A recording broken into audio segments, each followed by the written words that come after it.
Right. Hey, everybody. Welcome to another episode of Winephabet Street. It is hard to believe that we are in the second season and already up to the letter V. And I mean, I know I say this a lot. I get excited every month that we do Winephabet Street. But this month, I am beyond excited because I am seeing faces that I met, like, I think it's 2 or 3 years ago when I had the honor of traveling to Villany, as us Americans, Villany. And I got to see them, and it's so nice to see faces again. And Villany is known for their Cab Franc, and everybody knows how I am all about the Cab Franc. So welcome. We have 3 amazing guests here today. We have Andres Jorge, Andrea Gear, and Erhard Human, who I probably pronounced incorrectly, but it's perfect. That is what Americans do so well, pronounce things incorrectly.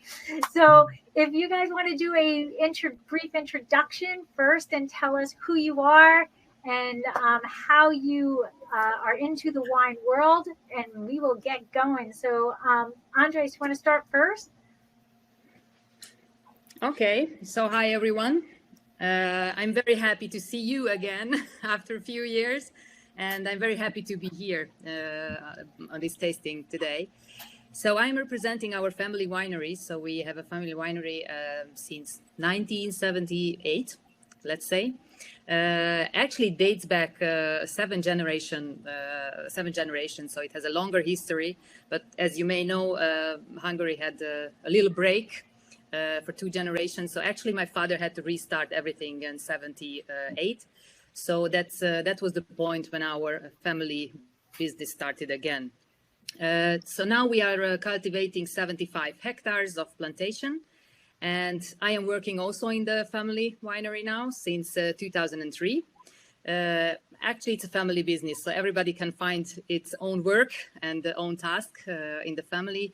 We are not only making wine, we are also in the hospitality. So we have a small family hotel with a restaurant. So it's a more complex thing, but we love it, and wine is a beautiful thing. So I'm very happy to work in the family business, and it's nice to work with the family together.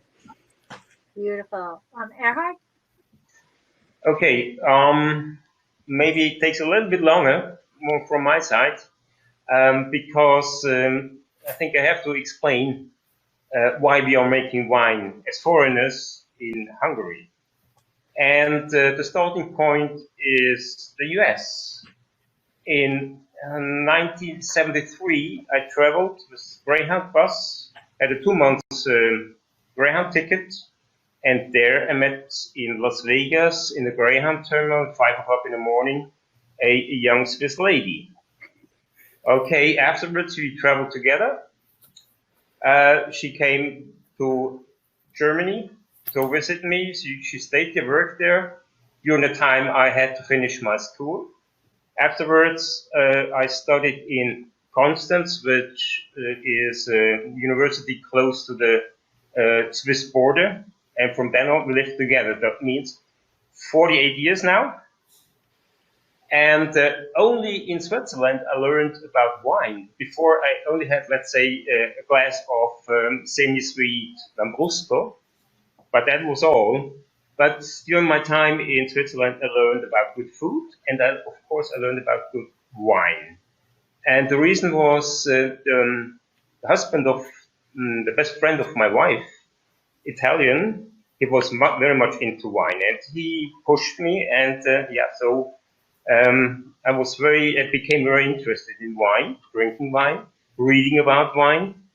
And when my father-in-law, approximately 30 years ago, came to Villany for a different reason, he was making fireplaces back home in Switzerland. And somebody has told him that he can make quite cheaply metal parts for his fireplaces. He came here. That business that did not work, but when he came back, he has bought a small plot of land where he also built a small weekend house where we are living now here. And and then over time we started to make hobby-wise some wine. and decided in 2003 to start in a professional way with approximately 2,500 bottles at this time. Currently, we have 35,000 bottles with 12 hectares, 10 hectares yielding. Awesome. And Andres? I'm the only one who doesn't have a winery, and I'm not a winemaker.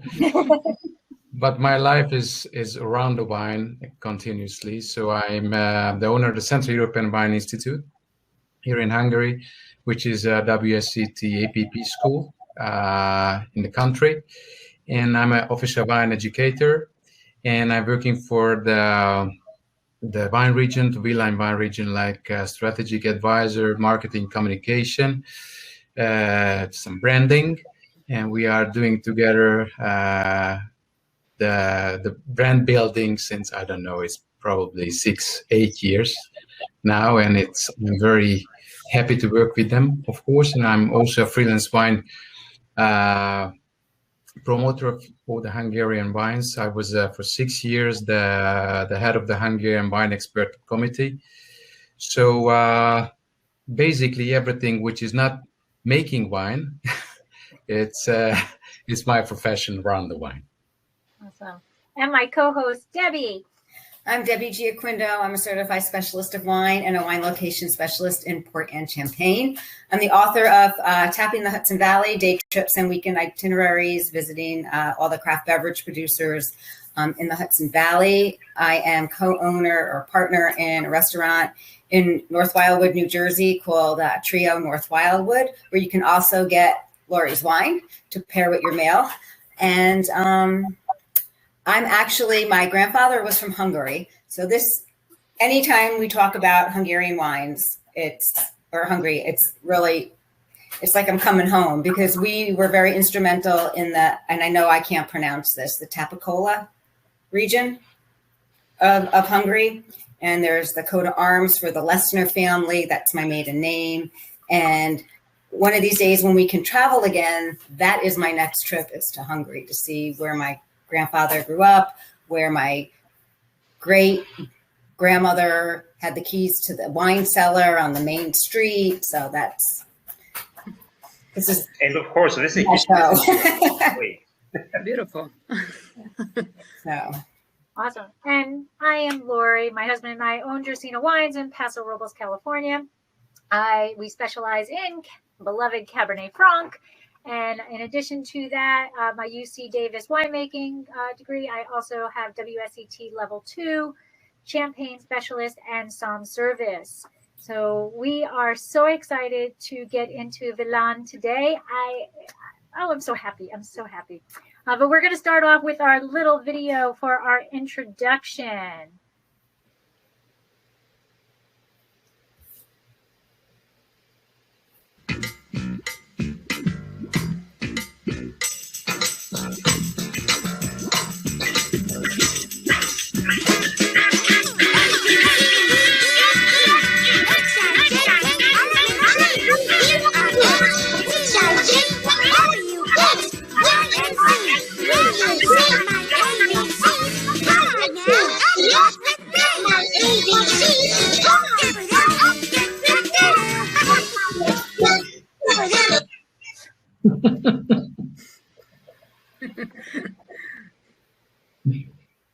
Can't hear you, Lori. Can't hear you. Now you can? Yes. Oh, okay. See, that's why, because I muted myself and then unmuted myself. I'm going to say, one of these times I'm going to figure out how to get that song to play without it playing 10 times in a row. But it would help if I didn't unmute myself after I muted myself. So welcome, welcome, welcome.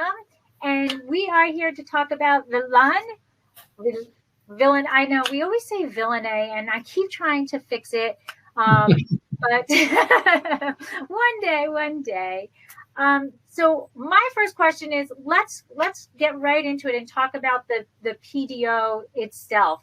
So where is it located? How large is it? Let's get some information about the PDO itself. If it's okay, we prepared a very short presentation. Okay, so where is Villany and what you have to know about that? Is it on there or? Yeah, do you want me to? I can start it for you if you want. Okay, thank you very much. So just very shortly, really.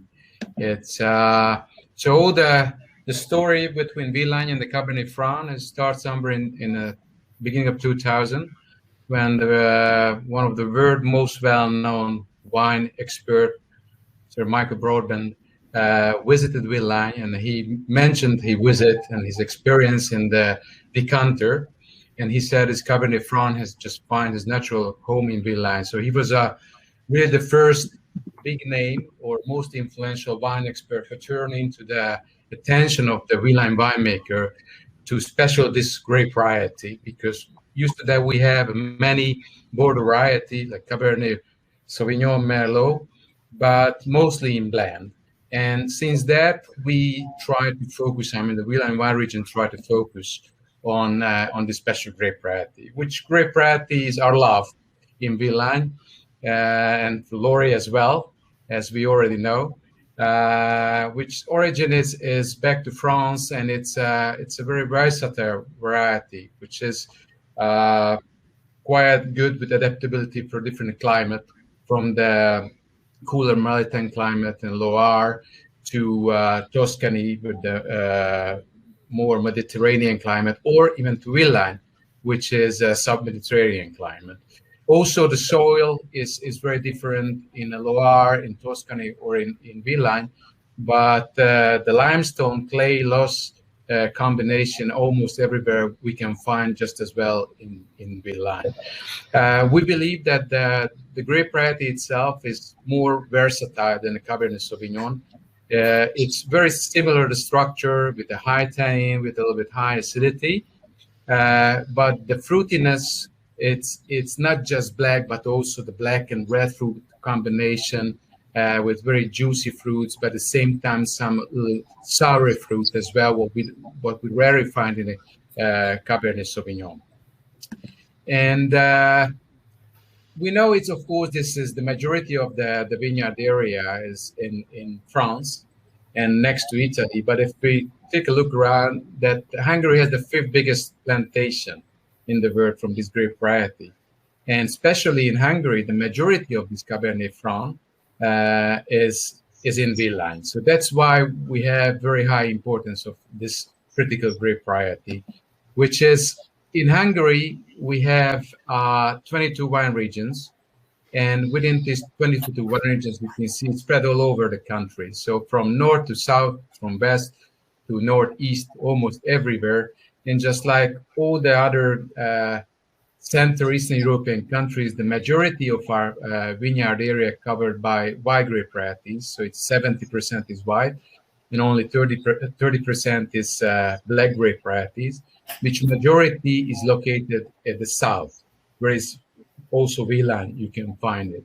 The majority of the black grape varieties are mostly international grape varieties, or regional grape varieties like Cape Francois or Blaufränkisch. The next one is Cabernet Sauvignon, the Merlot, and the Cabernet Franc, which is the 4th most planted grape variety, black grape variety in Hungary.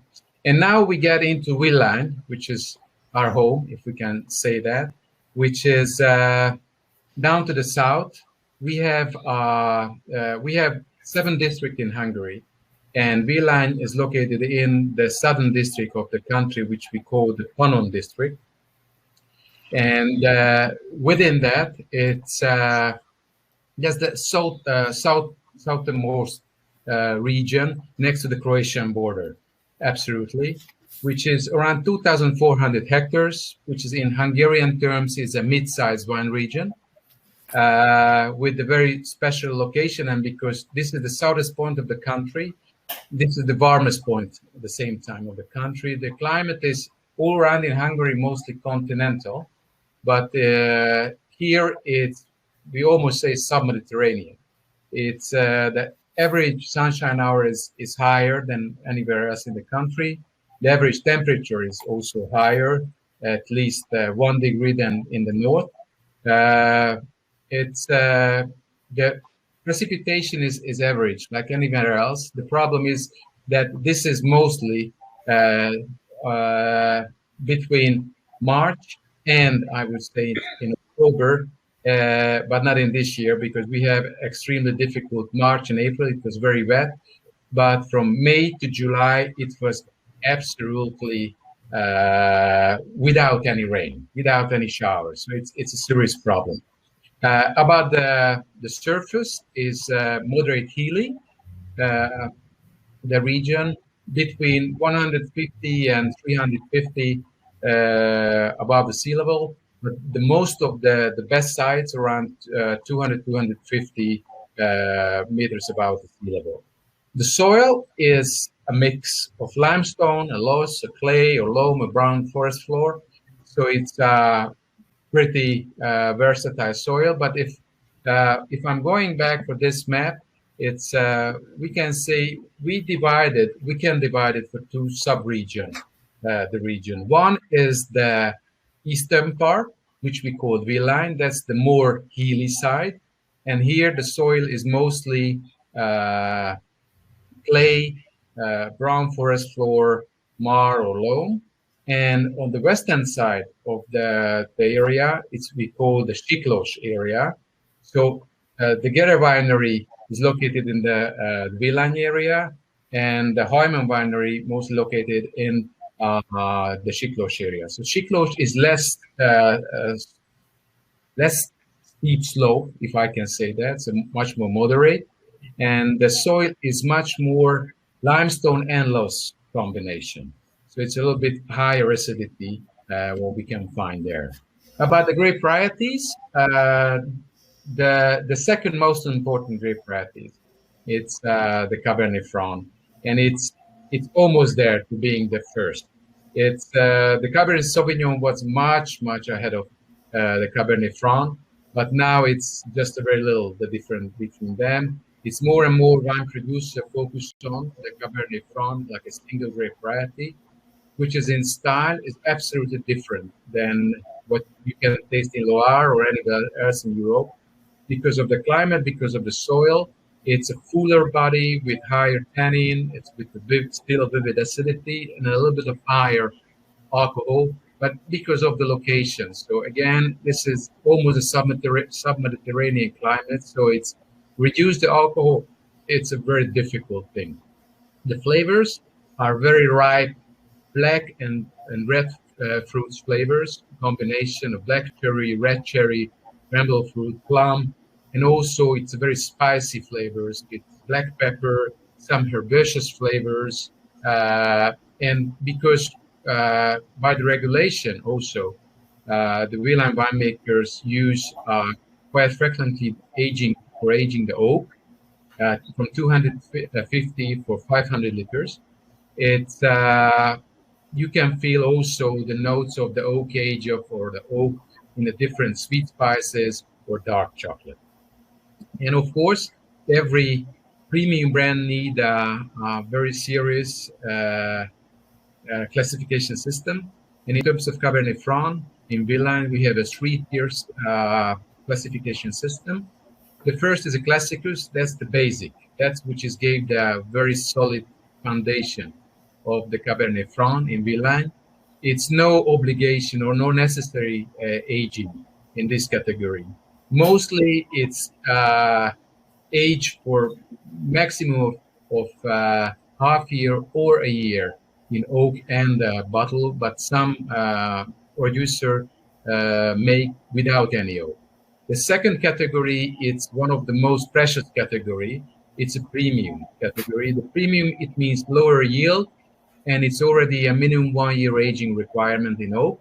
It's normally in this category, it means from 16, 18 months to 24 months. Andra and Erhard will tell what a different oak type that they use. And in this category, we use the expansion of the Villany Franc. So from this premium level, we don't use the Cabernet Franc. Mostly we use the Villany Franc. And from 2015, there is a super premium category, also from the 2015 vintage.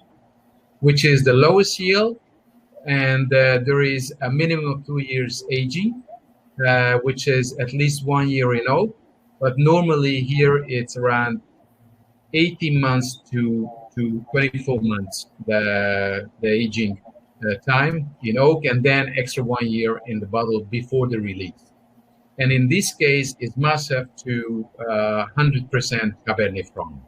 So this is, I would say, the DOP or AOC regulation within the 2,400 hectares, whereas the Cabernet Franc, like a brand and like a premium variety, the most important variety of the region. Welcome. Thank you.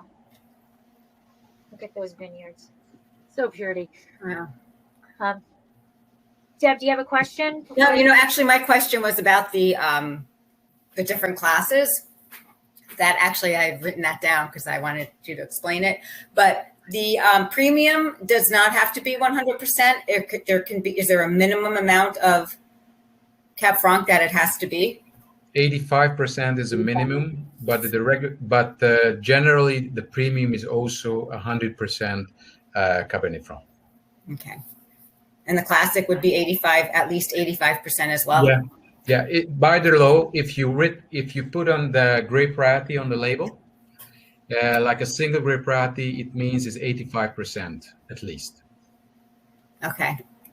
So in America, we have a 75. Our rule is 75. So to call it Cabernet Franc in America, it needs to be 75% Cab Franc. So we take this very seriously in Villany, because if it's written on the label, the grape variety, and especially for the premium brand, the Cabernet Franc or Villany Franc, it means it's almost, in all the cases, it's 100% Cabernet Franc.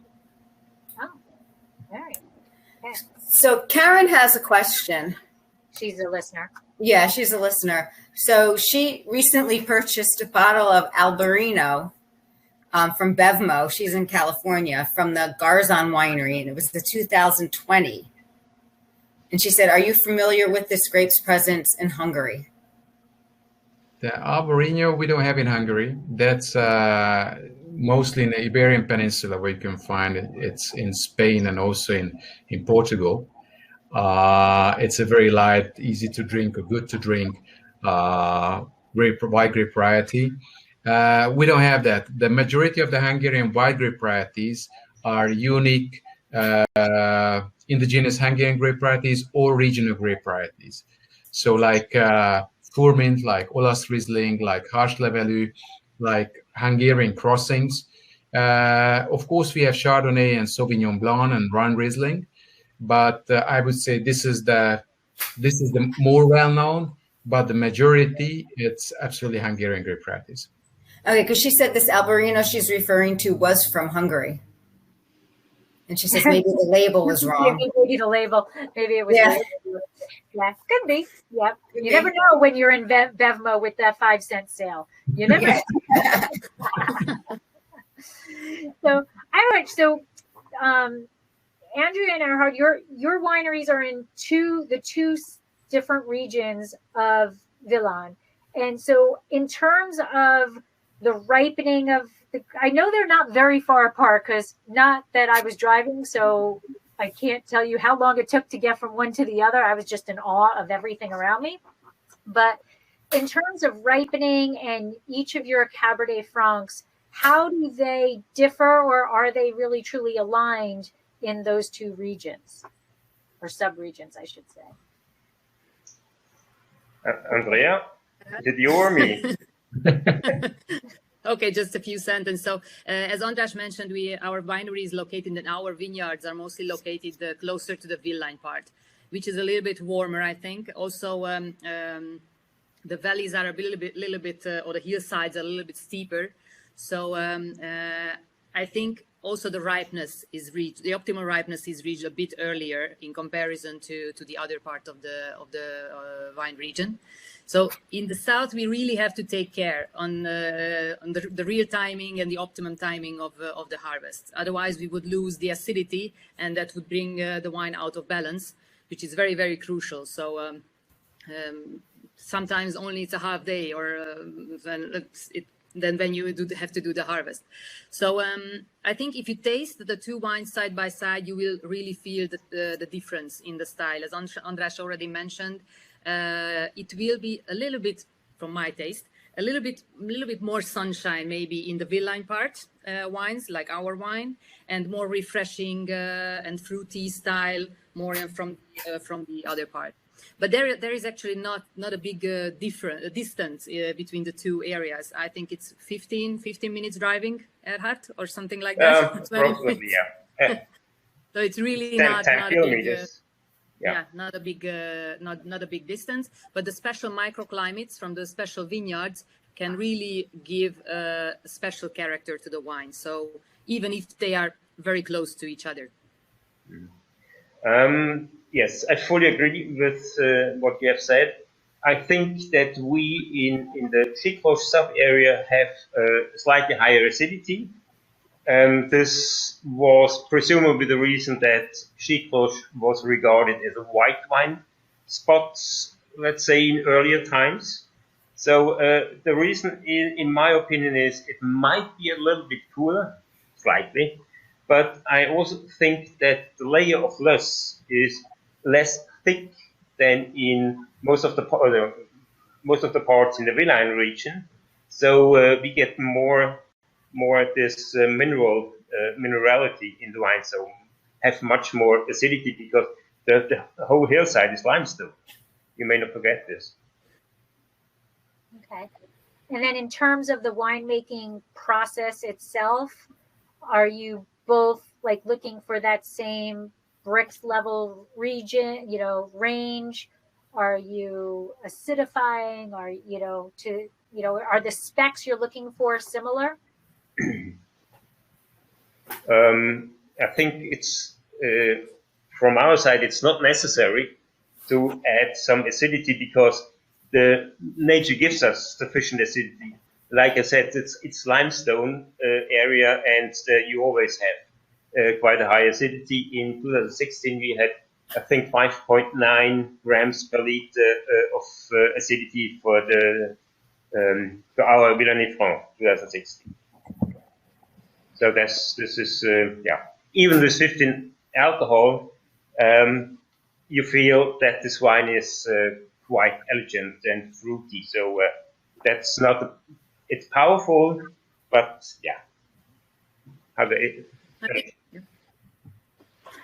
I totally agree. So we do not do any add acidity to the wine. Crucial is optimum harvest time, and of course. We are striving for balance. This is very, very, very important. And in our region, as András also mentioned, it's a beautiful combination of a sub-Mediterranean climate that gives the roundness, the softness, the sunshine to the wine in the taste. And on the other hand, there is the soil, which is based everywhere on limestone. And limestone can give a beautiful minerality, which gives vibration to the wine. So you can feel that the wine has liveliness inside there. And it gives really the beautiful balance in the softness from the sunshine and the ripeness, and the beautiful vibration from the soil. Do you use native yeast for fermentation? We use native yeast we selected yeast from my grandfather's old cellar, because that he never used cultured yeast before. Okay. So we went there and we selected some yeast from his own old cellar, and we use his yeast actually with the help of the research center in Pécs for viticulture and winemaking. With their help, we could make our own yeast, and we add this yeast for fermentation of our wine. No, we use cultured yeast. Okay. Yeah. And then I want to talk a little bit about the history of, I guess it ties into the wine world, because I know when we visited, we spent a few days prior in Budapest, and we saw the museum that was dedicated to the 1956 revolution. And I have to say, being the naive American again, I had no clue that it was such recent history of the revolution, in turn so close to this. How did that play a role in the wine world, in the Villany and Hungarian wine? How did that go from what they were, determining to wine to the quality that you now have?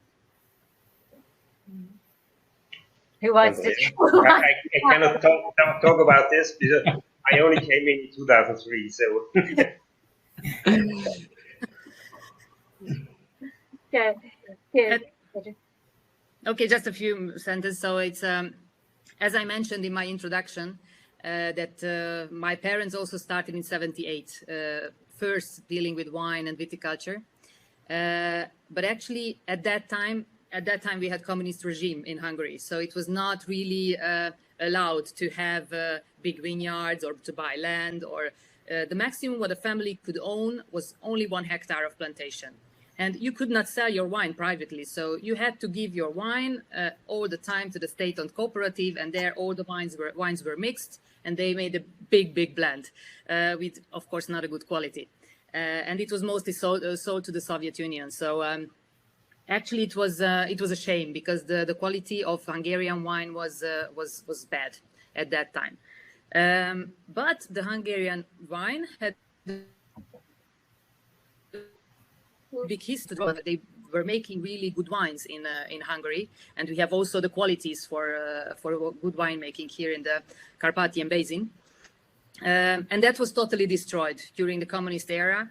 And after the fall of the regime in 1990 or 98, 89, that opened the doors again, let's say. So from that point on, it was possible to buy land again. And from that point on, could also our real family winery start its work, because then my father could buy land. My grandfather told him which were the best locations for growing grapes before the communist regime, because at that time the slopes, the steep slopes, they were left there because it was hard to cultivate, and they were just striving for quantity, not for quality. So all these beautiful hillsides had to be planted again. So big melioration work had to be started at that time. So we were also buying land step by step. So we could just sell some wine, we earned some money, and then we could buy a little land again. So that was just a step by step building.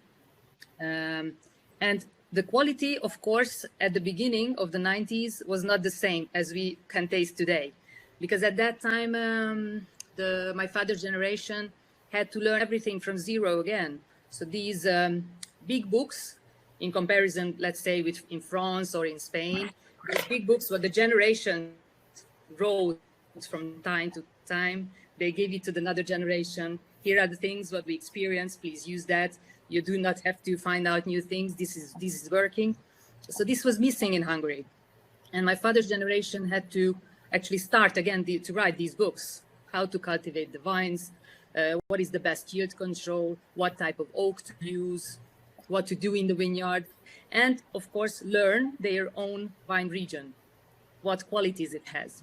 So and it takes actually a long time. As you know, it's in winemaking and viticulture, everything takes years, many years. If you do a plantation, then after 6 years you can taste the wine, because you have to wait 3 years to harvest the first bunches, and then you make the wine, you age it in the barrel and then in the bottle. So it takes a long time. But I think Hungarian winemakers have done a huge work in these, let's say, short 20 years or 30 years, because it was really a big jump in the quality beginning of the 90s till today. Wow. Yeah, it's a huge development in the last 30 years. It's just giving the numbers of these things. When in 2000, in the 60s, in Hungary had 200,000 hectares under wine. Without, Hungary was the biggest wine supplier of the, not just the Eastern Bloc, but next to France, Spain, and Italy. Hungary was the 4th or 5th biggest wine producer of Europe. Then during of course, all this wine is just, Andrea mentioned that we supply the whole Eastern Bloc. So like in the barter business. So we give them wine, we got cars from Soviet Union or whatever. So it was a barter business. Since the 90s, it was a lot of changes. During the 90s, we have 100,000 hectares. When we joined the EU, we have 82,000 hectares. And now we have 65,000 hectares. But this is now the level from, I don't know, it's the last 7 to 8 years. And that's what is good for us, for the size of country of Hungary. It's way enough. And of course, the production level in the same time is changed from quantity to quality. So now we have around 2.53 million hectoliters yearly production, which is absolutely good for the Hungarian market. 85% is consumed domestically. Around 15% goes to the international market for export. Just as Andrea mentioned, that the quality, which is constantly rising, that's the future of the Hungarian wines, because we don't need any more volume producing. We have to much more focusing on the quality.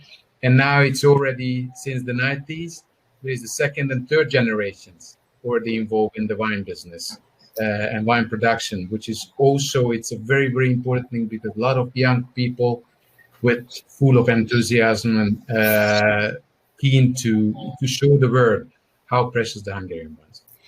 Andrea, I have a question for you. So back when the communists controlled Hungary and they took the land from the people, and you were only allowed to have whatever, the 1 hectare, when the communist rule was broken, were you able to go back and claim that land that was at one point in your family and get it back? Yeah, it was a little bit funny, because you got some families got some kind of, I don't know the right word for in translation into English, kind of vouchers. Yep. That you can get a piece of land, what you had before. But it was not the same land what you owned before. Okay. It was a land somewhere else, maybe. So it was not the same quality. It was not working well. So you could mostly the families could not get back exactly the same land what they had before. Yeah, because we got that too. Yeah. I remember when I was there, and Joseph Bach was telling the story of him and how his family's, land was taken from him and all of that. By the time he finished the story, I was in tears here, like it was such a, I keep going back to us, stupid American. We just don't, you're not living through that. You don't see that. It's so hard to picture it. And then to hear the stories of the people who lived through it was so impressionable. 3 years later, I still remember what he was telling me. Yeah. But I didn't realize you couldn't get back the same piece of land. I mean, I don't want to say I was young when this happened, but it wasn't explained to me 100%. But, yeah. So I say that we do more happy things. Okay.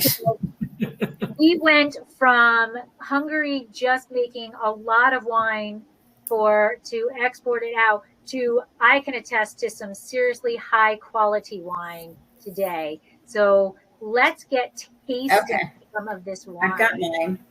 Which one should I taste first?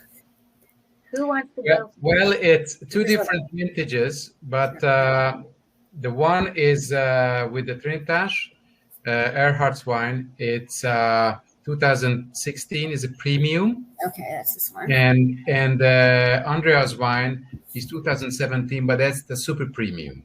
Okay. So normally, of course, we follow the vintages, but in this case, because what is premium, what is super premium, we would start, the premium with Erhardt's wine, and then with Andrea's wine.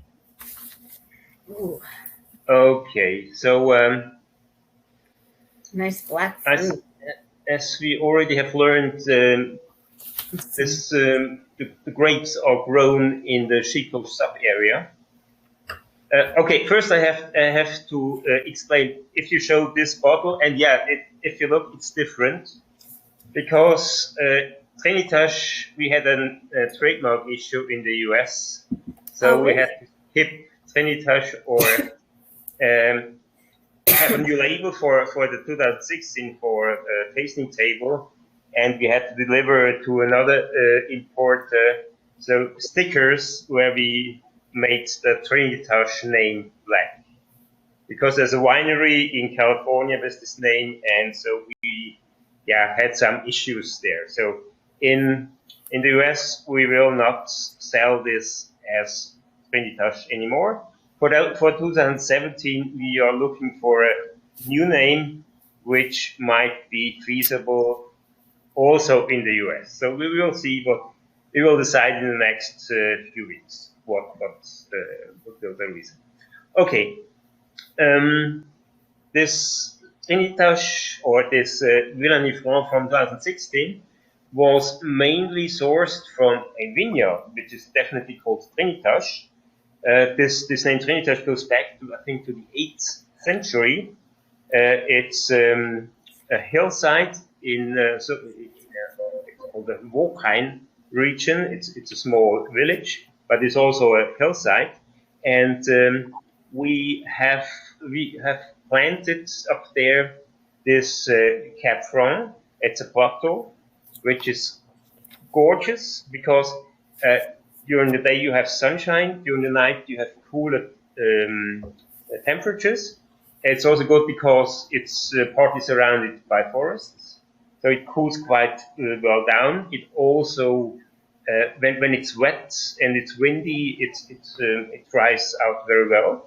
So this is, for me, this is one of the perfect places to grow grape varieties. Doesn't matter which one, but definitely also for Cabernet Franc.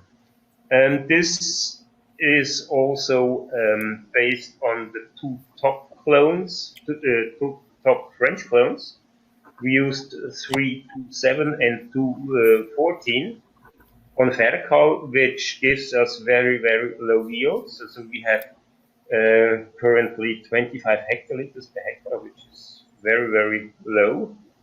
And also, okay, on the other hand, we have the issue with a little bit higher alcohol levels.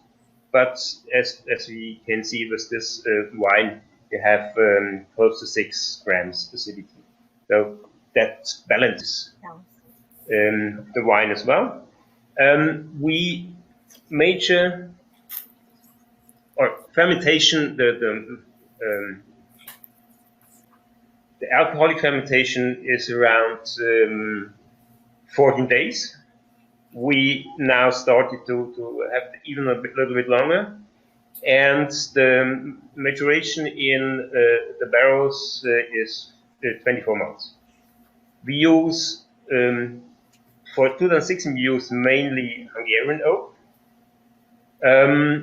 We now on the way to also bring in some French oak and use more top Hungarian oak to even lift the quality of the wine itself. And after this 24 months, we put the wine together in a stainless steel tank, let it grow together for 2 months, and then bottle it. You said that it was clone 214, and what was the other clone? 327. 327. Yeah. And you know, we have these classifications. Are you determining which classification you wanted to go into while you're going through the winemaking process, or after you're tasting it in barrel, you then submit to a specific classification? Okay. First of all, definitely the second part, but I think this would also go into a super premium category. The only reason is this vineyard is not registered for super premium, so we fulfill all the requirements. Again, we have 25 hectoliters per hectare. We age it for 2 years, even in barrels, not only hardly in bottles and barrels. So, and I think quality-wise, it should go into super premium, but as I export, let's say 90 or more than 90% abroad, nobody abroad knows about this classic premium, super premium category. It's also relatively complex or complicated to explain to my foreign clients what's behind that. So currently, I'm only pushing Heumann. That's the point, and always like to try have a kind of brand name, which also gives a certain that you can refine it. I was really, I mean, in researching, I didn't realize that there was classifications. So now that just, opened my eyes to, Hungarian wine, because I've bought Hungarian wine in the past and just never knew. You have to explain this to the clients. It's known in Hungary now, but if you want to transform this into abroad, you need to have quite a lot of money to do some marketing. If nobody knows about this, that's a problem. So I don't have the power, the financial power. Also educating. So I have educating the people about the classifications. Yep. And this classification protocol, there you have a group that they're tasting this wine there because they come through and they're checking up on you, correct? So can you just explain how the regulations, how they make sure how you're guaranteeing them, I guess, that these classifications are done because they're checking on you. Who wants to answer? So there is a regular classification board. I mean, the tasting. That's the word, board. Who taste every Cabernet Franc or Villany Franc wine based on the classification level, but the producer mark. Okay, and there is a general board and there is a specific board for Villany Franc and Cabernet Franc. And they are the only one who can make a decision. Is this category is fulfill the requirement of the premium or the super premium category? So this is not from outside. This is from a very small group of people, experts, winemakers from Villany, who made the decision, who has a right to make the decision to evaluate the system and the wines. Okay. Perfect. That word board was going out. I couldn't think of it. And then I don't know if you can answer this or not because it is in America. Do you know what this would retail for people here in the United States who would like to purchase it? I can find it out. Hold on for a second there. Okay. I will find it out during the. Perfect. And while you're searching, let's try the other one. Andreas wine. Yeah. So the next wine is. It's a lot different in aromas. Mm-hmm. I smell That's more. what I was telling. Even if they are not at a big distance from each other, the two stations, but they can give really different character and different characteristics, what you can find in the nose, on the palate. So it's this has more baked fruit, I think, in it. I gotta keep. It's a warmer location. Yeah. So actually, we are working with Cabernet Franc for a long time, almost 30 years. So our first vintage was 92, what we made with the family, and we do not make it every year. So we do make this wine only in the best vintages. So it's very, very interesting when we do vertical tasting.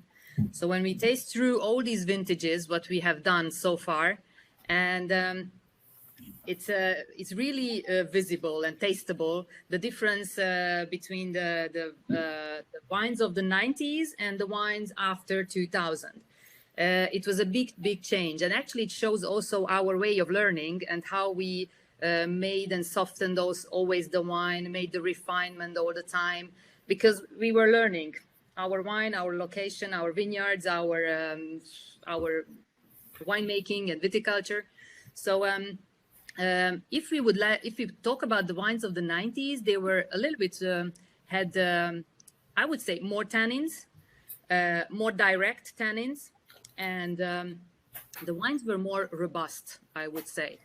And of course, at that time we were working with a bit higher yields in comparison to today. So and after 2000, that was I would say that was a big change. 2000 was a vintage was a big change in our region. So from 2000 we were working with 5-6 bunches, only with 5-6 bunches per vine, not more, for the top wines, also for the Cabernet Franc.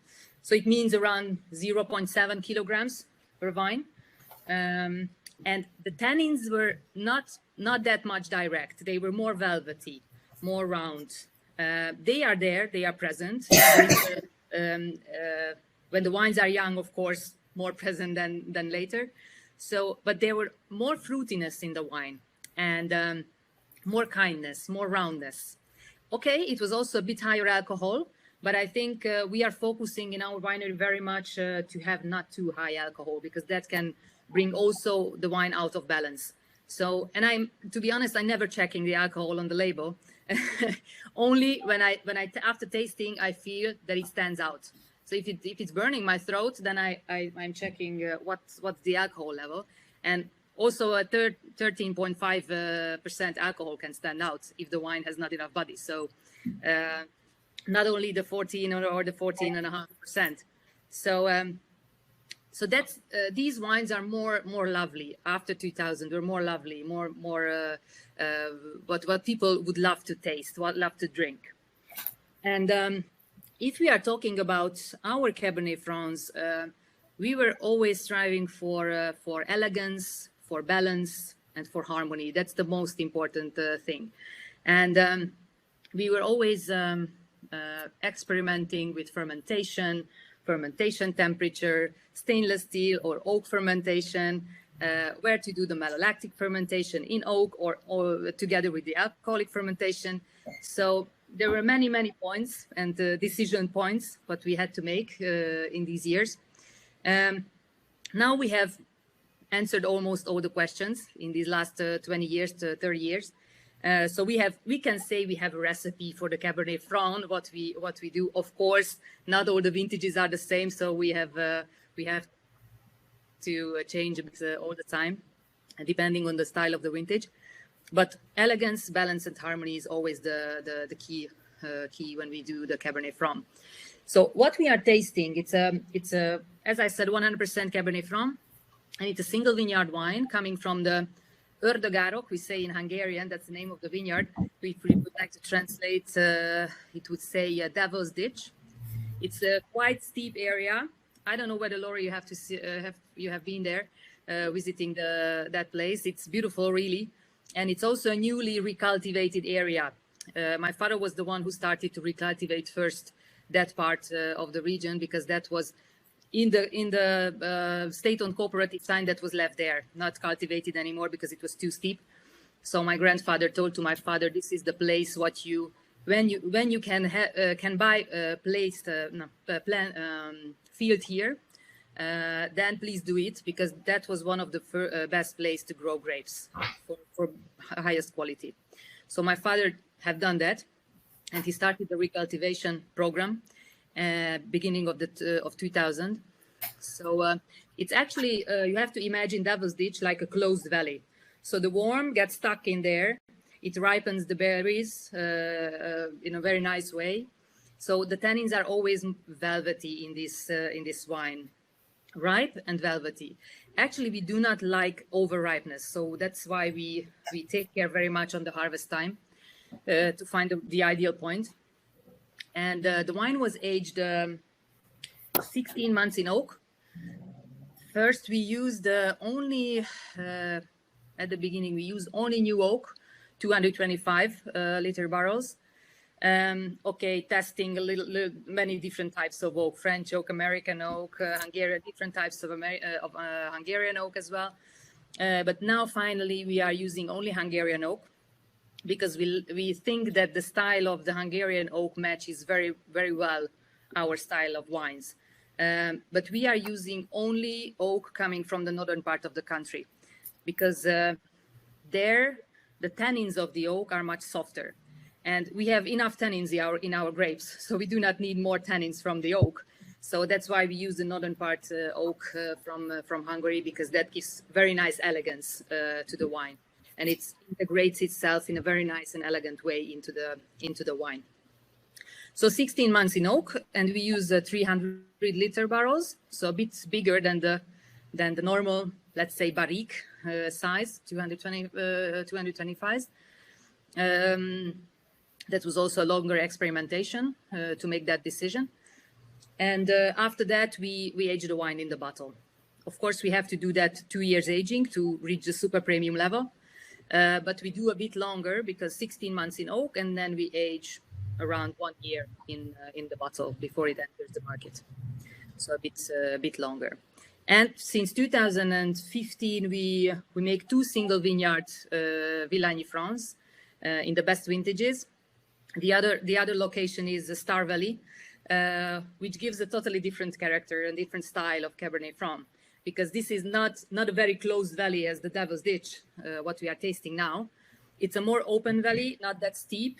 It's more fruity, a little bit more freshness in there. And actually, we do the vineyard work, the yield control, the aging, everything as we would do for the super premium quality level. But unfortunately, sometimes we cannot wait 2 years of aging. We do the 16 months in oak, same aging as with this wine. But sometimes we cannot age such a long time in the bottle because the pressure of the market is a bit bigger. So we have to sometimes come out a bit earlier with the wine, because when it's out from the market, then we cannot wait so long because of the restaurants and retail shops. So that's why this Star Valley Cabernet Franc is premium, only because it's a shorter aging in the bottle. And this is with the one we are tasting there, we wait for the 2 years, and then it reaches the super premium level. I got a question for both of you. Do you think is the ageability of each of these Cap Francs? Like, should I cellar this for 5 years, 10 years? For sure, they can live for 20, 25, 30 years, we say. Okay, 20 years easily they can do. So now we are tasting sometimes 92s, even with a higher yield as in comparison today, and they really show a very nice face, and they are almost 30 years. So we say 20 years easily what they can do. So they are now young vines, both, I think, what we are tasting now. Okay. Yes, if you look at the age of my French clones, they are now 10 years old. In 16, this were the 6th year. So already there, they showed quite a good complexity. But I expect when the wines get older, that the quality of the wine will rise dramatically. I'm quite sure about this. I don't know if it matches very well for 20 or 30 years, but because I don't like too old wines, it's always a question of personal taste. I prefer, let's say, all the wines within maximum 10 to 15 years. Okay. Now, Villany does also offer, if we don't want to age the wines, you also have that ready, correct? That was starting. Me not. What? Me not. No more? No, not anymore. Oh, wow. Um, Changed in 3 years. For two reasons. The one reason is that we do not have flower Portuguese on from the one hand side, and second, I'm not a big fan of flower Portuguese, so we decided after 2 years to stop doing this. I'm a big fan of Cake Franco, for Blaufränkisch. I'm pushing this forward. So yeah, but that's different. Yeah, it's a totally different. Ready is it's a young brand of the region. It's mostly for the from late spring to early September. So really A whole season, different profile. yeah, for a summer wine, because Villany is a 4-season attraction, and the reason why we create the brand is to provide for the wine tourist something which is still red wine, but a lighter style, like a bistro style red wine, which is based on the Portugieser, but it's a totally different story than Cabernet Franc. Maybe for P next time around we'll use that grape. Yeah, we'll bring back for that. Yeah. Karen has a question, and she wants to know where she can buy Hungarian Cab Franc in the States, particularly Northern California, because that's where she lives. Yeah. Okay. I have an importer in California, Euro Drink Importer. So they sell currently my 2015 Trinitas or Villany Franc. Euro Drink Importer. Okay. We'll try to get that into the notes. Andrew, what about? And Taste Hungary in Washington, D.C. And the East Coast. Right. We are working also with Taste Hungary. Yeah. Okay, perfect. And now I'm afraid to ask this question since I asked the other one, and you're like, no. You have a crocus, right? On these right? Crocus is a significant flower for Villany. Yeah. Oh, yay! I got it right. Can you explain what the significance of the crocus is, and when people see it, what that means? There it is. Sandra, you want to go into what that means for if somebody sees that on the label? Andrea? Yeah, I thought it's you, András. Yeah, I mean, Okay. sorry. András and Andrea are so close. Yeah. So that flower is a special flower because it grows only on the Villany Hills, and of course it's a protected flower, so we have to take care very much on these flowers. And the appellation control system in Villany chose this flower as a sign of the appellation controlled wines. So the sign what András was showing on the bottle can be found on each bottle, which is part of the appellation. So which fulfills that regulation, which is written in the appellation regulation, in the classic, premium, and super premium level. Of course, super premium only for Cabernet Franc. And yeah, I think it's beautiful that we chose this flower because it's very special and unique for Villany, what you can find neverwhere else. Perfect. And and the flower represents this DHC, Districtus Hungaricus Controllatus, which is the Hungarian AOC or DHC or whatsoever. Exactly. Beautiful. Deb, By the way, Lori, you had asked me what the price of my Cab Franc is. $34 at tasting table. And how about you, Andrea? Erhard, can you help me? What is the changing? What? I don't know how much is now forints and euros, forints and US dollars. Okay. How much? Okay. How much is in? It's 8,600 forints. This is the retail price. 8,600. But in the US or? No, I just or at your place. Recalculation. That is in our place. Yeah. So hold on for a second. I have Taste Hungary shop here. Ah, you have that. Oh, perfect. Okay, so If you maybe have I that can- open, then I don't know by heart what they. So should we send people to Taste Hungry to get the wine? Can they mail order, like in the States, can they order the wine from Taste Hungry and have it shipped? Yeah. Mhm. I believe at Taste Hungry it was $39, Andrea, because when I was looking, It must be somewhere in the same prices. Yeah. $39.90. Yeah. yeah. Yeah. When I was trying to get it here to Jersey, I think I saw 39. So excellent. So Deb, we've reached the hour. Do you have any final questions for this? I don't. I've my questions have been answered. My last thing before we let you go is kind of a combination question. So if somebody wants to come and visit your amazing wine region, which I highly, highly recommend, how do you recommend them coming and how do they get to you? Like, I know you're really close to the Croatian border, but we flew into Budapest. Like, which is the recommended way to get to you? Yes, I would say still get to Budapest by plane. And from then, if you want to rent a car, it's not too expensive. And it's on the highway, it's 2 hours from there. So it's from the airport to the wine region door, it's no more than 2 hours. So it's, but then you have to take care about it because in Hungary, there is zero tolerance. So it's, you have With to, respect to alcohol, yeah.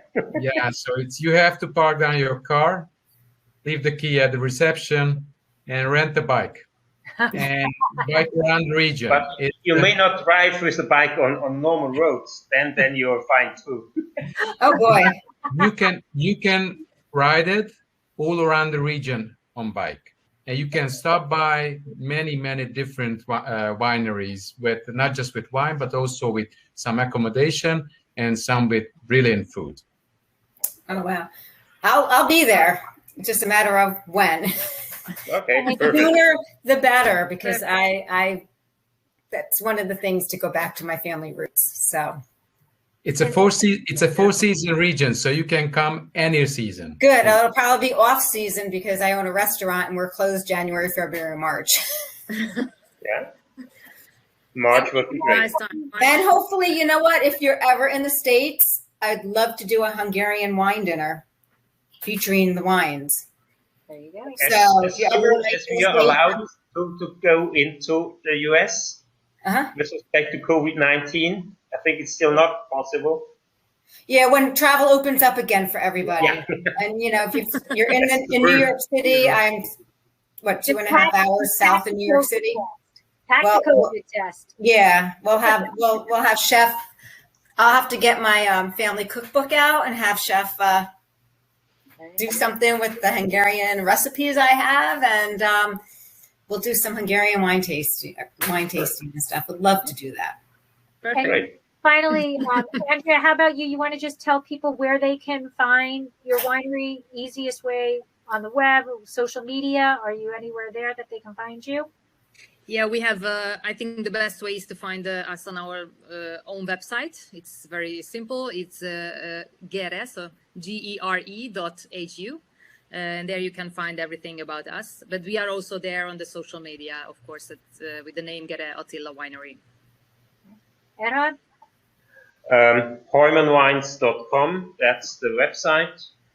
I have two Instagram accounts, Erhard Heuman and Heuman7920. I'm LinkedIn, Twitter, yeah. These are, yeah. Harmans are everywhere. Well, thank you guys so much. You're welcome. Thank you. For joining us. It's been wonderful. Yes. Yes. Thank Thank you. you. It was a pleasure. Andrea, Thank we you. don't want to cut you off. How can people find you also? It was our pleasure. Thank you. Same Thank from you. our side. Thank you very much. Thank you very much. Yeah. All right. Take Cheers, care. everyone. Okay. Thank you Bye. so much. So much. Bye. Thank you. Bye-bye. There was a handout in the webinar that includes slides of Villany that they had prepared, so I thought it was important to show you here. They do have some really important facts about the region, as along with some pictures, as well as a comparison of the different Cabernet Franc vineyards in the world. And the 22 Hungarian wine regions, it was really a nice oversight. There is the Villany region, and just different information, what is grown in Villany, and the classifications of Villany wine. And here's some beautiful pictures of the region. And then we go on to the two producers, the human Cabernet Franc, as well as the Gear Attila Cabernet Franc. So thank you so much for watching.